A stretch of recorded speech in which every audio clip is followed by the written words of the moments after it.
ফিনল্যান্ডে যারা আসি বা আমরা যারা আসছি ম্যাক্সিমামই আমি বলবো 90% আমরা নিজেরা নিজেদেরটা প্রসেসিং করে থাকি। কারণ এখানে তো ঝামেলার কিছু নাই। আপনার IELTS এর সার্টিফিকেট দিবেন, HSC এর সার্টিফিকেট দিবেন, দ্যাটস অল।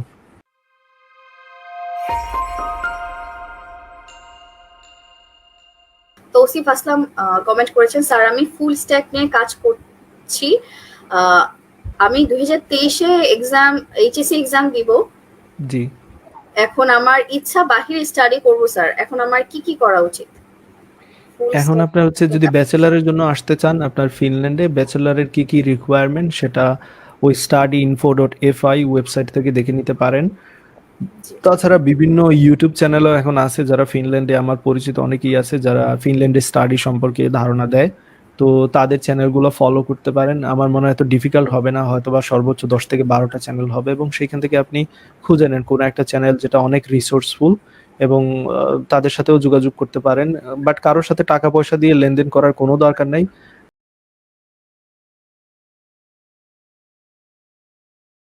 ফিনল্যান্ডে যারা আসি বা আমরা যারা আসছি ম্যাক্সিমামই আমি বলবো 90%ই আমরা নিজেরা নিজেদেরটা প্রসেসিং করে থাকি। কারণ এখানে তো ঝামেলার কিছু নাই। আপনার IELTS এর সার্টিফিকেট দিবেন, HSC এর সার্টিফিকেট দিবেন, দ্যাটস অল। কারো এখানে লাগতেছে না, আপনি একটা ওয়েবসাইটে আছে ওইখানে গিয়ে আপলোড করবেন। জিনিসগুলো অনেক সহজ। এছাড়াও বিভিন্ন ফেসবুক গ্রুপ আছে। আপনি স্টাডি ইন ফিনল্যান্ড বা ইনকামিং স্টুডেন্ট ফর ফিনল্যান্ড এরকম কিছু গ্রুপ আছে।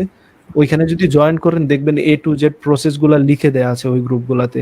এবং ওই গ্রুপগুলোতে আপনি যখন কোনো একটা কোয়েশ্চেন করবেন সবাই আপনাকে রেসপন্স দেওয়ার চেষ্টা করবে, যাতে করে আপনাকে সাহায্য করতে পারে। আপনি চিন্তা করতেছেন আমি কবে অ্যাপ্লাই করব, ওই গ্রুপে পোস্ট করেন, 10 জন রিপ্লাই দিবে।